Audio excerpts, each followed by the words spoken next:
On a vu que Aristote s'est élevé à la considération d'une substance, d'une réalité composée de matière et de forme, qui sont les éléments constitutifs de ce qui est réellement réel, à savoir l'être individuel, qu'il appelle l'ousia, la substance, ce qui est.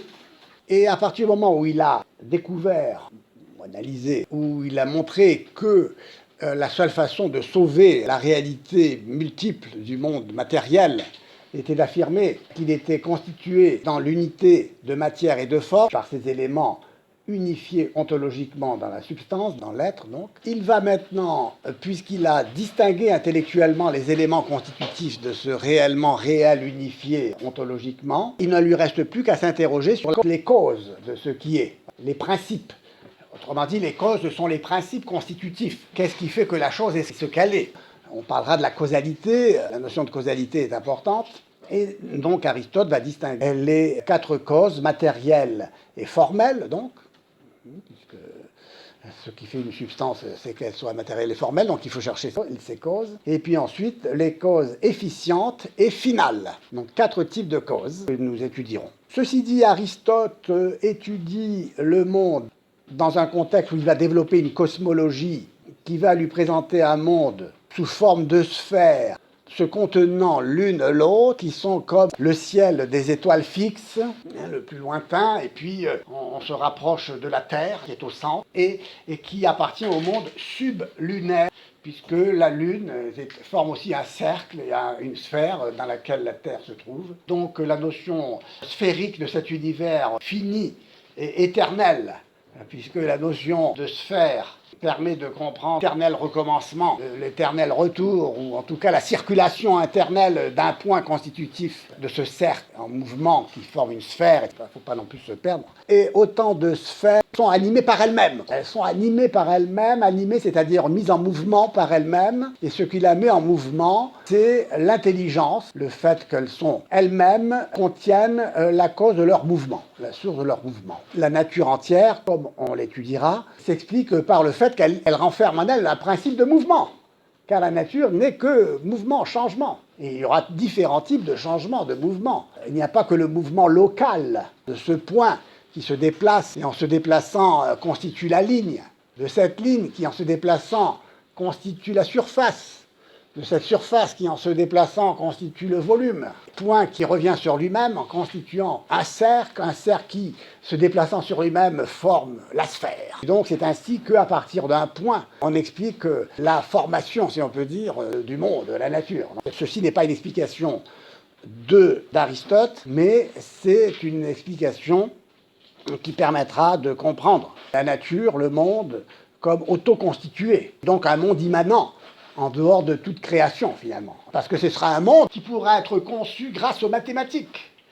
Car la réduction aux images géométriques du point qui se déplace en formant la ligne, la surface, le volume, la sphère, vous voyez que ceci est une explication géométrique qui fait appel aux mathématiques. Et nous verrons que ce qui va constituer la nature du savoir scientifique, ce sont les mathématiques. Or, les mathématiques consistent à saisir la réalité selon un de ses aspects. La quantité, le quantifiable, le mesurable. Et c'est ainsi que la nature entière peut être étudiée scientifiquement grâce à l'analyse mathématique et grâce au progrès même des mathématiques qui s'approfondissent sous forme de théories, de systèmes, et qui permettront d'élaborer des modèles qui permettront de mesurer et d'affiner cette mesure de telle manière qu'on pourra concevoir, mais concevoir indépendamment de l'être, de la réalité, l'ensemble de la nature. On verra cela, car le problème que la science va se poser elle-même, en ce sens, c'est qu'elle ne pourra pas atteindre l'être des choses. Elle n'a pas une connaissance intime de l'être des choses.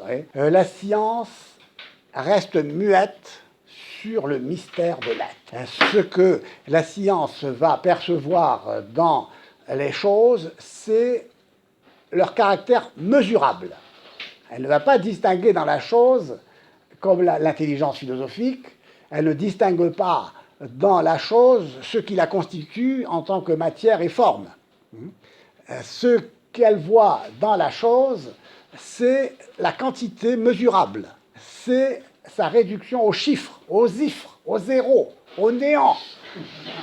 C'est-à-dire que l'être des choses, le savant s'en inquiète fort peu. Cela ne l'intéresse à la limite pas du tout. Et cela conduit à un problème qui a été soulevé au XXe siècle par deux grands philosophes, Bergson et Husserl, surtout Husserl. L'un et l'autre ont montré la relativité de la connaissance des sciences de la nature. Husserl a écrit une Krisis der europäischen Wissenschaften, c'est-à-dire la crise de la science européenne. Il écrit que les spécialistes en sciences naturelles ne voient pas beaucoup plus que les suppositions qu'ils utilisent. Alors le mot supposition est intéressant parce qu'il vient du latin suppositio, qui fait partie du vocabulaire de la philosophie, du lexique de la philosophie de Occam, nominaliste, pour lequel les noms sont des substituts, des suppositions de la réalité. Le nom remplace la réalité. Vous vous souvenez, je vous avais parlé de Duns Scott, qui avait développé une philosophie de la connaissance pour laquelle la représentation de la réalité était une production de l'intellect et que ce concept, cette représentation du réel, suffisait à philosopher, la philosophie se réduisant à la philosophie de la connaissance. Donc, l'être représenté n'intéresse plus la philosophie. Ceci n'est pas une pipe, vous vous en souvenez, c'est-à-dire que ce qui m'intéresse, c'est la représentation. La réalité, c'est fini. La représentation me suffit. Occam, héritier de Duns Scott, tous deux franciscains d'ailleurs, va dire à Duns Scott, écoute mon cher frère, c'est bien gentil ta représentation, mais moi j'y crois pas du tout. Dans le cerveau, il n'y a rien que des fibres chimiques. Mais là, des représentations, des concepts, ça n'existe pas. Il n'y a que des noms que moi je donne à des choses. Et de même que pour toi la représentation suffit sans avoir à réfléchir sur l'être représenté, eh bien de même pour moi les noms me suffisent. Les noms se substituent aux choses. Il reste dans le même héritage pour cela de Scott, l'oubli de l'être, comme dira le philosophe Heidegger. La réalité, cela l'intéresse pas. Ce qui l'intéresse, ce sont les noms. Les noms qui qui sont des suppositions, qui remplacent les choses. Et donc, je reste uniquement avec les mots, avec les noms. Je reste au niveau d'une philosophie finalement du langage, du signe, vous vous souvenez. Le langage est un système de signes et il ne suffit maintenant non plus de connaître grâce à un concept, une représentant un signe, la réalité, de m'interroger sur cette réalité en tant que réalité comme le faisaient Platon et Aristote et les anciens aussi. Eux, ils étaient au contact d'un réel, la nature c'était là déjà. Hein. Pour Duns Scott comme pour Occam. Et le réel, l'être, n'est plus un problème. Ce qui nous reste, ce sont les concepts d'un côté, les mots de l'autre. Et donc, il s'agit de philosopher sur le langage, sur les signes, sur le sens des signes, un sens d'ailleurs que je vais créer moi-même par une sorte de combinatoire universel de signes que j'invente même, toutes sortes de signes. Tout est signe, tout est signe. Et tout est interprétation, dira Nietzsche aussi. L'herméneutique, l'interprétation, la traduction, aujourd'hui c'est à la mode, devient le dernier mot de la philosophie, plus rien à dire. Plus rien à dire, il n'y a qu'à dire. Il n'y a que des dits. Il n'y a que des dits. Chacun dit ce qu'il veut dire. Donc il suffira de se mettre d'accord sur ce qu'on veut dire, avec un consensus qui laisse une large place au dissensus, de telle manière qu'il n'y a plus de vérité universelle, il n'y a plus de référent valable pour tout le monde, l'être, c'est plus ce que c'est, on peut d'ailleurs s'entretuer sans problème, on peut faire ouvrir des camps de la mort, on peut tuer sans problème, on ne tue personne, tout est signe, on ne tue pas un signe, donc on est innocent. Les conséquences donc sont terrifiantes, et nous sommes en plein là-dedans. Et même pour la théologie, c'est aussi très important parce que, comprenez, ici, tout est herméneutique. L'écriture, c'est un système de signes. Chacun va interpréter son écriture à sa petite manière à lui. Et donc, on ne va pas renvoyer à la révélation historique. Donc, la révélation cesse d'être historique comme étant l'œuvre de Dieu lui-même. C'est l'histoire qui devient révélatrice. Bon, je passe là-dessus pour revenir sur cette idée qu'en sciences naturelles, on ne voit plus que les suppositions utilisées par les savants. Les sciences voilent l'expérience directe de la réalité, il n'y a plus d'accès direct au réel, comme avec les sens. La découverte de l'énergie quantique, le développement de la théorie générale et restreinte de la relativité, par Einstein, la naissance de ce qu'on appelle la physique quantique, firent tomber la conception devenue classique de l'espace, des corps et du déterminisme. Et il n'y a plus d'unification. Et alors on s'est mis à parler d'atomes et de particules. Et on redécouvre nos amis grecs sous un autre aspect. Parce qu'on verra que ces atomes et ces particules ne sont pas, à vrai dire, des réalités comme le pensaient les atomistes grecs. Démocrite, par exemple. Pour Démocrite, un atome, c'est un atome matériel, ontologique. Ici, ce sont des représentations symboliques. Et donc, on est devenu conscient du fait que ces représentations ne sont pas les réalités mêmes. Ces atomes, ces particules, qui sont constitutives du réel, comme la matière et la forme, pour Aristote, et qu'on ne peut pas séparer de la matière de la forme sans détruire le réel, sans détruire la réalité, et de telle manière que la matière seule serait pure privation. Si on séparait la matière de la forme, là, eh bien, il n'y aurait que privation et non-être.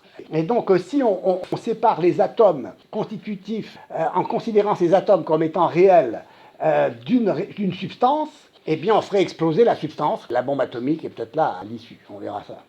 Donc, il est maintenant presque universellement admis que les théories dont on se sert dans les sciences de la nature offrent chaque fois un modèle hypothétique pour expliquer les phénomènes. Les phénomènes, n'oublions pas que le mot phénomène vient de phos, lumière. C'est ce qui se présente à la lumière, qui nous apparaît au sens, saisi par les sens.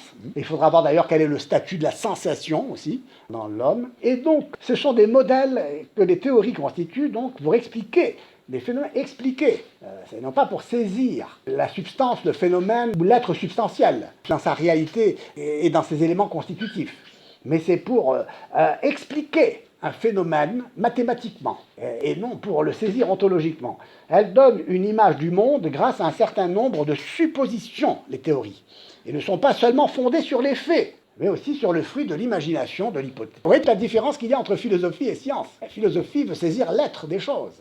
Ici, la science produit, fabrique, construit, plus précisément, intellectuellement, théoriquement, des modèles hypothétiques pour expliquer en recourant aux mathématiques le phénomène qui apparaît et qui est saisi pas uniquement par les sens, mais par des instruments d'observation, de telle manière que je ne saisis pas la réalité telle qu'elle s'offre à moi et au sens comme un enfant qui découvre le monde, mais je suis en train d'expliquer des phénomènes tels que, finalement, je les fabrique moi-même. À la limite, je fabrique ce que je vois. Je construis même ce que je vois. Il faudra qu'on revienne là-dessus. C'est-à-dire que nous verrons que l'objet de la science, finalement, est construit. Il n'est pas donné. Il n'est pas donné immédiatement comme la nature se présente immédiatement au sens, mais il se présente à une conscience qui contribue à la présentation de l'objet en le représentant d'une certaine façon. L'essor des sciences vous savez, à partir de Galilée surtout, parce que Galilée a voulu associer la physique aux mathématiques. Ce sont des sciences physico-mathématiques.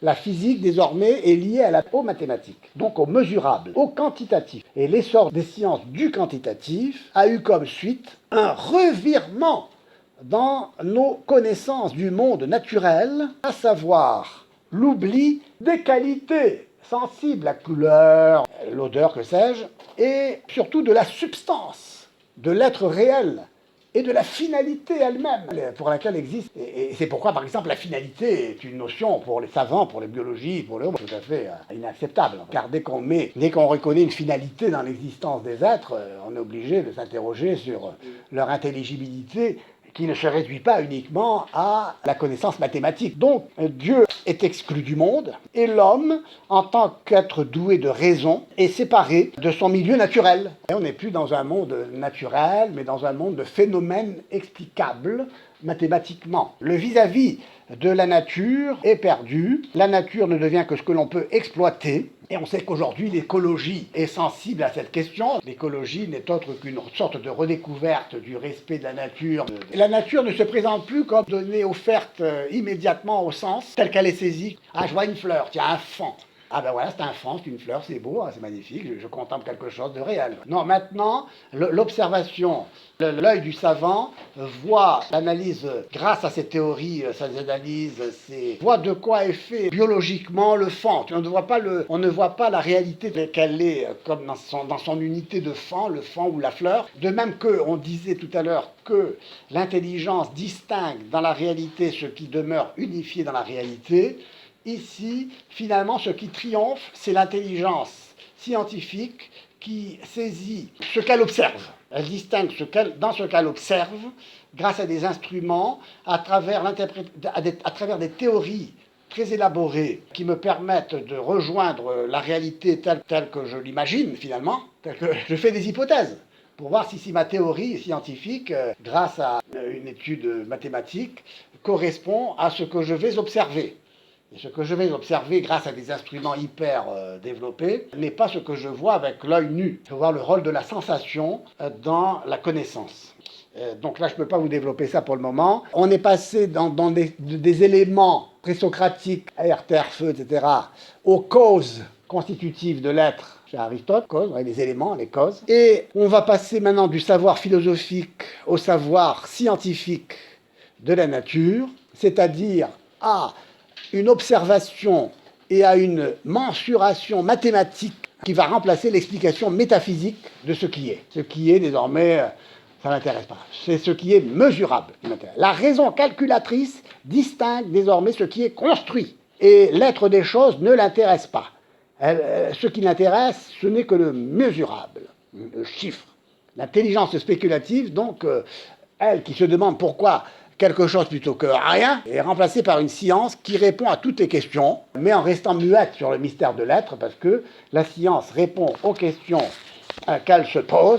Donc nous reviendrons un peu là-dessus pour passer ensuite à l'étude de la nature en tant que telle. Qu'est-ce que l'être naturel? Être naturel à la fois pour le philosophe et à la fois pour le savant. La nature qui est le même objet d'étude pour philosophes et savants, scientifiques, voir comment la nature est appréhendée par les uns et par les autres, et voir donc ce qu'elle est réellement pour nous finalement, ce qu'elle est en soi, plus que pour nous finalement. Car il s'agit de savoir ce que les choses sont en soi, et non pour nous, indépendamment de nous.